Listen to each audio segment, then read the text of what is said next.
tenemos ya en el estudio a Camila Piedrahita, auxiliar forense y tanatopracta. Sácanos de la duda, Camila, porque aquí estamos con la duda. Tanatopracta, ¿a qué se refiere esta ciencia? Bueno, muy buenos días, Omar y Jimmy, muchísimas gracias por la invitación. Y sí, bueno, comentarles que la tanatopraxia es el conjunto de técnicas que se utilizan para la preservación del cadáver. El cadáver ciertamente necesita poder retrasar su proceso de putrefacción y esta labor la realizan los tanatopractas. Acabamos de revisar un reportaje de Coavisa que es como una cola de un problema que ya desde junio se lo venía advirtiendo. Son 100 cadáveres que, lamentablemente le decía a Jimmy, ver esas imágenes me recordaba lo que vivimos en pandemia, ¿no? Ver cuerpos ahí amontonados, ¿no? ¿Verdad? Ya luego se informó que ya se ha procedido con la inhumación de una parte de estos cadáveres. ¿Qué es lo que está ocurriendo? Hay una crisis en el área forense, al menos en la zona 8, en la zona 5. ¿Cuál es el problema? Sí, realmente hay una crisis desde hace muchísimo tiempo, no es del 2024. Esta situación viene después de la pandemia en el 2021, cuando lamentablemente comenzaron las muertes violentas, hubo un pico, un alza, que continúa al día de hoy y las autoridades no contrataron el personal suficiente para poder abastecerse. Lo primero. Lo segundo también sería, por ejemplo, que no hay los implementos necesarios y al día de hoy por eso vemos la acumulación de estos 100 cadáveres que me parece terrible, que tienen más de 2 años sin poder realizar el proceso de inhumación colectiva. Eso es lo que está ocurriendo. Pero ahora, realmente el tema tiene mucho tiempo. Sí llama la atención con estos 100, porque hace como unas 3 semanas hubo una información que un grupo fue trasladado hasta la provincia de Los Ríos. Así es. O sea que habían más de 100 acumulados aquí en Guayaquil. Claro, recordemos el tema de los contenedores. En cada contenedor había 100 cadáveres. Entonces, imagínate si ya trasladaron un grupo, todavía les falta por etiquetar y poder realizar esta inhumación colectiva, pero realmente la acumulación de 100 cadáveres te lanza una alerta no solamente al gobierno, sino a la ciudadanía de cómo puede ser posible que hasta el día de hoy esas personas no hayan podido ser identificadas o posteriormente, siguiendo el orden, poder inhumarlas de manera colectiva. Cuando te refieres a la falta de implementos, de equipos, ¿a qué nos estamos refiriendo específicamente? Camionetas especializadas para el transporte de los cadáveres, espacios, ¿qué es lo que se hace falta dentro del sistema forense? Así es. Para que tengan una idea, en el 2022 tenían 3 carros de medicina legal para la zona 8, que comprende Guayaquil, Durán y San Borondón. 3 carros. Sí. Pero en el 2023 solamente estaba operativo 1, porque los 3 carros pudieron existir, pero no estaban operativos. Okay. Luego la jefa de laboratorio del Servicio Nacional de Ciencias Forenses dice, bueno, yo necesito que traigan 2 carros más porque no nos estamos abasteciendo. Pues no, vemos que el 2023 se cerró con alrededor de 9 muertes violentas por día y los fines de semana los picos son muchísimo más altos. Entonces entenderás que era un carro que estaba muy ocupado. Claro. Al día de hoy... San Borondón, Durán, Guayaquil, ¿no? ¿Verdad? Sí, así es. Entonces... ¿Ya? Al día de hoy ya por lo menos se puede decir que existen los vehículos para trasladar... ¿Ya están los 3? Sí, para trasladar los cadáveres, pero no hay suficientes médicos legistas. Al día de hoy tenemos 4 y necesitamos por lo menos unos 15. Entonces, por eso es que la labor se hace mucho más complicada porque no existe. ¿Y qué pasa? Que no les interesa a los médicos legistas, los sueldos son muy bajos, pero por alguna razón. O no hay las partidas. O es que no hay suficientes médicos legistas. No hay suficientes médicos legistas y los 4 que hay no se alcanzan.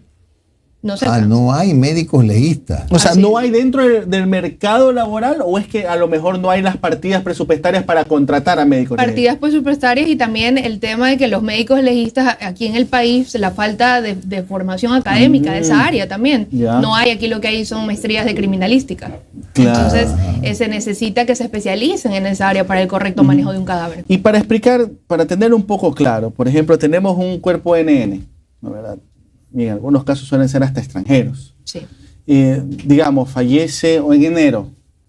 ¿Cuáles son los tiempos? ¿Cuál es el procedimiento para tratar ese cuerpo si no es reclamado en X cantidad de tiempo? ¿Qué es lo que no se ha hecho? Porque no puedo creer que 2 años haya todavía cuerpos abandonados, ¿no? Sí, del 2022. El tema aquí, por ejemplo, es que cuando un cuerpo no puede ser identificado de ninguna manera, hay que agotar todas las instancias de necroidentificación, huellas dactilares, contrastar información con la base de datos del país, también, por ejemplo, pruebas de ADN, de genética, y esto, después de que se agotan todas las instancias, de ahí podemos partir para pedirle a una facultad de medicina si es que quieren tener esos cuerpos para su posterior estudio, para que los chicos estudien, pues, ¿no? Los chicos de las facultades de facultad de medicina. Si es que la facultad de medicina dice, sabes que yo no lo necesito, no lo quiero, entonces podemos seguir al siguiente paso, que sería la inhumación colectiva.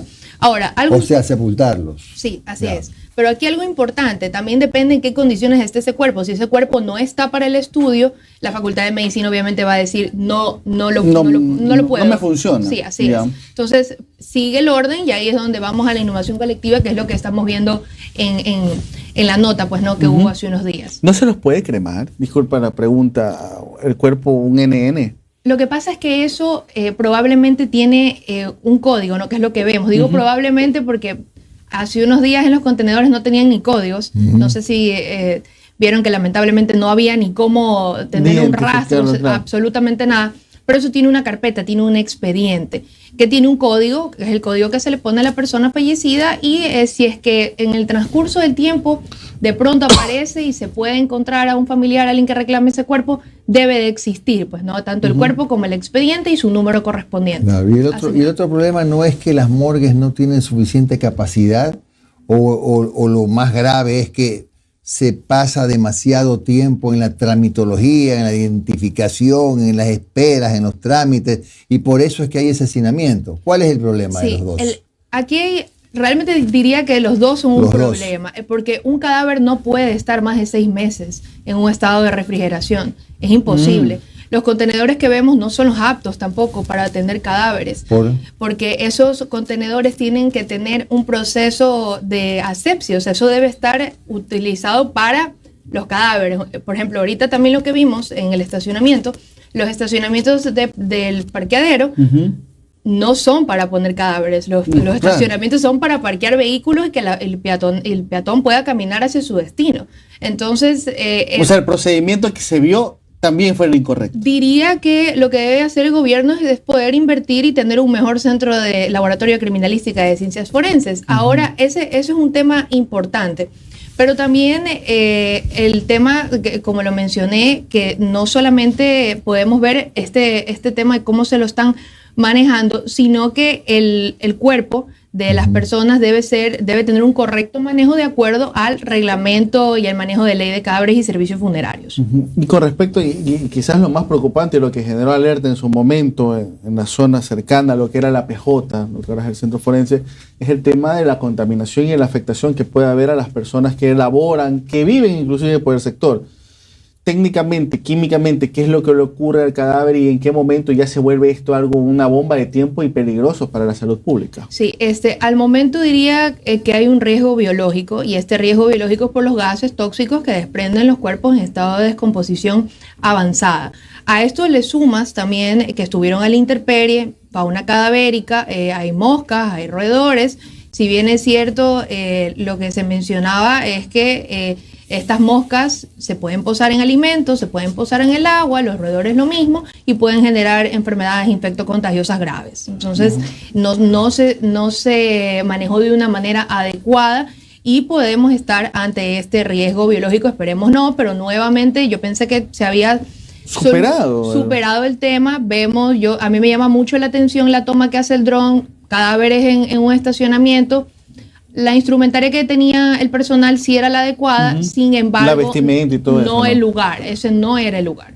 Ahora, ¿qué dice? Me imagino que debe haber una norma, no sé, una ley que diga, a ver, X cantidad de tiempo puede permanecer un cuerpo sin identificar, y luego de ese tiempo se lo inhuma o se lo dona para estudios, qué sé yo. ¿Hay alguna norma que establezca eso? Sí, es el reglamento de manejo de cadáveres y servicios funerarios, y establece que cuando una persona no puede ser identificada de ninguna manera y se hayan agotado todas las instancias, tiene que pasar un mes para luego dárselo a la Facultad de Medicina. Si la Facultad de Medicina dice que no, continúa el proceso para la inhumación. Así es. ¿Y cómo explica que haya 2 años cadáveres sin identificar?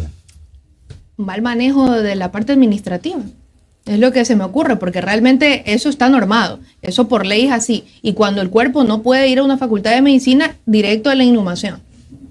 Ahora, lo que más preocupa es que al parecer esa norma no la conocen, o yo qué sé, no sé si le corresponde. También, ¿Y a quién le corresponde? ¿A un fiscal, a un juez, qué sé yo, a la misma morgue, a los forenses? ¿A quién le corresponde decir, a ver, un momentito, ya se cumplió el plazo, ya es el momento en que tiene que procederse a la inhumación o al trámite en alguna universidad? ¿Alguien tiene, qué dice la ley que usted debe conocer? Al día de hoy quien está haciendo esa labor, esa tarea es la Fiscalía General del Estado, conjuntamente con la DINASET y el Servicio Nacional de Ciencias Forenses, que es lo que vemos la inhumación que se está realizando. Bueno, el etiquetado y posterior inhumación que van a hacer. Oiga, sí, no sigas. No, Camila, y como para cerrar de mi parte, preocupa, a ver, estamos viendo la crisis aquí en Guayaquil. ¿Cuál es tú que tienes contactos la realidad fuera, ¿no? La realidad en otras provincias. La realidad, por ejemplo, a ver, enviamos un grupo de cadáveres a los ríos. ¿Cómo está la situación en los ríos? ¿Cómo está la situación en la provincia del Oro, en Manabí, en Esmeralda? ¿Qué has podido conocer sobre eso? La situación es más catastrófica, diría yo, que la de la zona 8. No cuentan con los recursos, no cuentan con el personal adecuado. Si a lo mejor el personal no está correctamente capacitado para manejar un cadáver equipado, hay cadáveres que tienen categoría 1, 2 y 3, y así mismo lo establece el Reglamento de Manejo de Cadáveres y Servicios Funerarios, que tienen un trato especial, por así decirlo, aparte de los protocolos que maneja la Cruz Roja a nivel internacional. Lamentablemente el tema es preocupante y las autoridades no le han dado la importancia debida desde el año 2021 y vemos hoy en día, 2024, cómo el problema se agravó. Camila, la pregunta final. Bueno, ya nos dijiste pues que la Fiscalía es la que debe pues poner hacer respetar los plazos, pero ¿qué autoridad es la que debe, a qué ministerio obedece el trabajo de las morgues? ¿Al de gobierno, al de salud, a quién? Ministerio del Interior. Ministerio del Interior. Mira, cosas que uno no lo tiene en el radar, ¿no? Oye, hermano, y es parte de la vida, pues era parte del manejo de la sociedad, el tema del manejo de nuestros muertos, indistintamente. O sea, lo vimos de primera mano en el tema de la pandemia, que recuerdo tanto cómo era la situación en la sala de cremación de la Junta de Beneficencia, que era una pelea, literalmente una pelea por cremar los cuerpos. Y ahora siento que lamentablemente este caso explotó fue por las quejas de los ciudadanos y de los habitantes y de los trabajadores de la zona. Si no, hubiera sido un problema que sigue en silencio, ¿no? Lamentablemente. Llama mucho la atención porque de hecho los casos que se escuchan y lo que ha podido evidenciar la prensa es que, por ejemplo, hay una señora que le entregaron prácticamente a su hijo, como lo describe ella, un saco de huesos en una funda como cualquier cosa. Y a otra lo hicieron entrar para poder identificar a su hijo en estado de descomposición avanzada con gusanos y larvas. Entonces, realmente, aparte del riesgo biológico que existe, hay un tema de deshumanización terrible. O sea, es como no les importa, no les interesa. Y yo sé que tal vez para el tema legal, para la materia, el cadáver es una cosa, pero no deja de ser en su momento el ser querido de alguien. Fue el ser querido de alguien, tuvo un nombre, un apellido. Hay una familia que quiere rendirle cristiana sepultura, que quiere darle un velorio digno, y lamentablemente eso no lo pudieron hacer, ¿no? Y eso es lo que vimos en las noticias hace unos días. Muy interesante, mi querida Camila, esta conversación. Yo he aprendido muchas cosas hoy día que no sabía. Camila Piedrahita, auxiliar forense y tanatopráctica. Algún rato tenemos que conversar a fondo cómo es este tema del embalsamamiento de los cuerpos, ¿no? Es un También tema complejo. es un proceso ciencia, y que tiene que haber ciencia. autorización de la familia y cosas así. ¿Y dónde tienen eso? Oiga, no me puedo ir sin esta pregunta. Si una familia autoriza, por ejemplo, el embalsamamiento del cuerpo de su ser querido, ¿eso necesariamente tiene que ser para sepultarlo o puede hacer otra cosa con el cuerpo, qué sé yo? No, tiene que sepultarlo. Es obligación. Claro, sí, o si no, cremarlo. Para evitar la descomposición, ¿no? Así es. Interesante, sí. muy bien. Sí. Muchas gracias, Camila Piedrahíta, que es auxiliar forense, nos ha dado muchas luces sobre un tema que la verdad es que conocíamos poco.